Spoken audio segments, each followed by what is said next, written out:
extremely sorry to disappoint. అంటే ఇప్పుడు ఏదో ఉనికిపోతున్నాను మంచం కింద కూర్చొని ఏడుస్తున్నాను అని అందరూ what ever the media speculating వాళ్ళందరికీ చిన్న డిసప్పాయింట్మెంట్గా ఉండొచ్చు వీడియో. ఇక్కడ పాయింట్ ఏంటంటే I just want explain the whole concept. ఇప్పుడు నేను ఆల్మోస్ట్ ఒక 1 year బ్యాక్ ఏదో ట్వీట్స్ పెట్టాను అనే ఎలిగేషన్. ఆ ట్వీట్స్ ఎవరో మనోభావాలు దెబ్బతిన్నాయి. ఇక్కడ విచిత్రం ఏంటంటే 1 year బ్యాక్ పెట్టిన ట్వీట్స్ 4 డిఫరెంట్ ప్లేసెస్లో 4 డిఫరెంట్ జ్యూరిస్డిక్షన్స్లో 4కి ఒకే 3-4 రోజుల వ్యవధిలో వాళ్ళ మనోభావాలు దెబ్బతిన్నాయి. వాళ్ళు ఆ పరంగా కంప్లైంట్ ఇవ్వడం, కేసులు పెట్టడం జరిగింది. ఇక్కడ పాయింట్ 1, ఎవరి మీద అయితే నేను పెట్టానని వాళ్ళు చెప్తున్నారో వాళ్ళకి లేదు, ఎవరో థర్డ్ పార్టీ, అసలు సంబంధం లేనివాడు.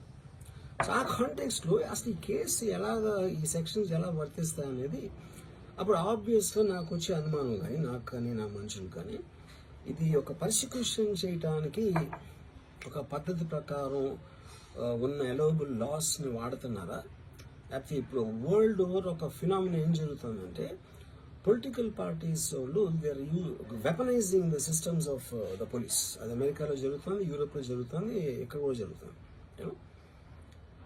అప్పుడు నేను ఏ ఒక్క వ్యక్తిని, ఒక పోలీస్ ఆఫీసర్ని కానీ, ఒక పొలిటికల్ పర్సన్ కానీ నేను బ్లేమ్ చేయట్లేదు. I think it happens in certain ఒక ఏమంటారు దాన్ని, ఒక వే. అది అందరూ కూడా ఎంతో కొంత అది చేయటానికి టెంప్టేషన్ ఉండొచ్చు. But eventually there is the law of the land which will take the final call. So అది that I completely agree, believe in that and I abide by that as a citizen.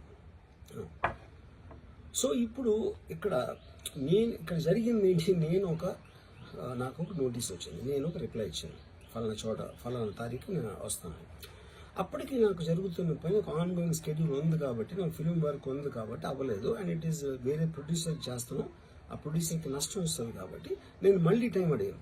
ఇదేంటి case, ఇదేం urgent case అంటే 1 year తర్వాత tweet చూసిన అతనికి 1 weekలో అన్నీ అయిపోవాలనేది ఏమన్నా meaning ఉంటుంది అసలు దాన్ని? So which basically means it is being done for purposes other than the urgency of the case. ఇది అర్జెన్సీ ఆఫ్ ద కేసు అంటే మీరు మర్డర్లు గేడలు ఇన్ని జరిగి సంవత్సరాలు తీసుకుని, ఇప్పుడు సమస్య ఏముందంటే మన దగ్గర వేసిన పైప్ లైన్స్నే మళ్ళీ వీళ్ళు సరిగ్గా ఫ్లో లేదు. డిజైనింగ్ లోపాలు చాలా ఉన్నాయి. ఆ డిజైనింగ్ లోపాలు ఒకళ్ళు కరెక్ట్ చేయాలి.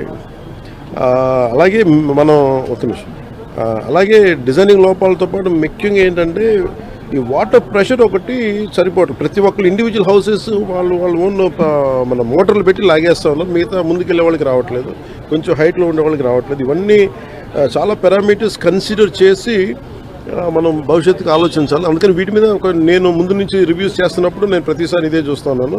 ఇక్కడ మనం ఉన్నప్పుడు 4 అడుగులు ఒక 100 ఇల్లు ఉంటే వాళ్ళకి నీళ్ళు రావట్లేదు. అలాగే ముందున్న ఒక 2 kilometerల ఏరియాకి వస్తుంది, నెక్స్ట్ పక్కన ఉన్న వీటికి రావట్లేదు. ఇవన్నీ మన పిఠాపురంలోనూ చాలా క్షేత్రస్థాయి పర్యటనలు ఇవన్నీ నేను పరిశీలించాను.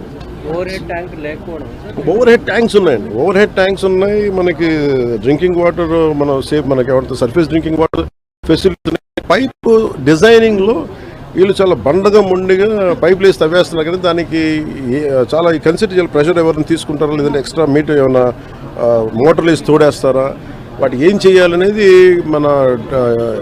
మనకి ఆర్డబ్ల్యూఎస్ శాఖ కూడా దీనికి కొంత బాధ్యత వహించాలని చాలాసార్లు చేశాను. ఈ సౌర విద్యుత్ ఒప్పందాలకు సంబంధించి ఆంధ్రప్రదేశ్ గతంలో ముఖ్యమంత్రిగా ఉన్నటువంటి జగన్మోహన్ రెడ్డికి దాదాపు 1750 కోట్ల రూపాయలు ముడుపులు ముట్టినట్టుగా అమెరికన్ న్యాయస్థానంలో అభియోగాలు నమోదైనాయి. దీనిపైన అది నేను లాస్ట్ 2-3 days నుంచి ఒకసారి మొత్తం పరిశీలిస్తా ఉన్నాను. ఒకసారి మన ముఖ్యమంత్రి గారితో మాట్లాడి దీని మీద కలిసి సమిష్టి ఒక నిర్ణయం మన అభిప్రాయం తెలియదు.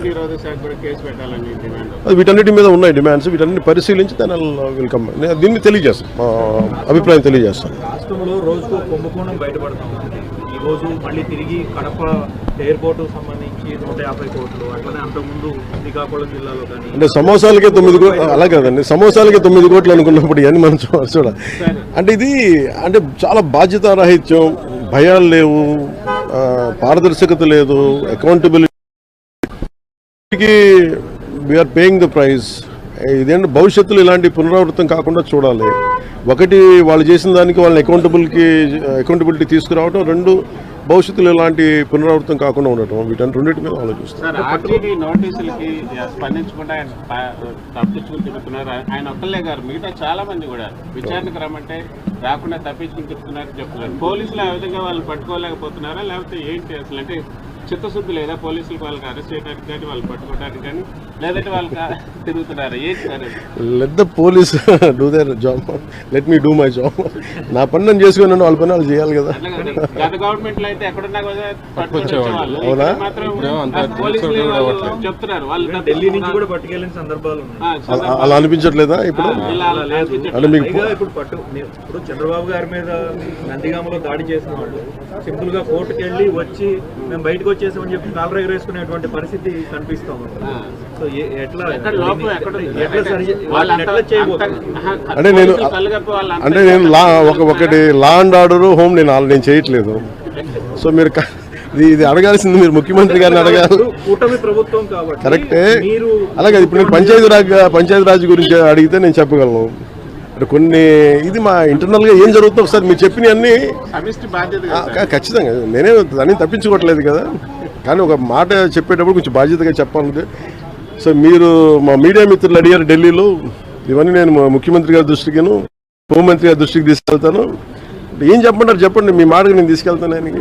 అంటే మిమ్మల్ని అంత ఇబ్బంది పెట్టినప్పుడు, అంత ధైర్యంగా ఆంధ్ర పోలీసు ఉన్నప్పుడు, ఈరోజు ఆంధ్ర పోలీసు ఎందుకు తట్టుపాయిస్తున్నారు అడగాలి కదా. ఖచ్చితంగా అడుగుతాను.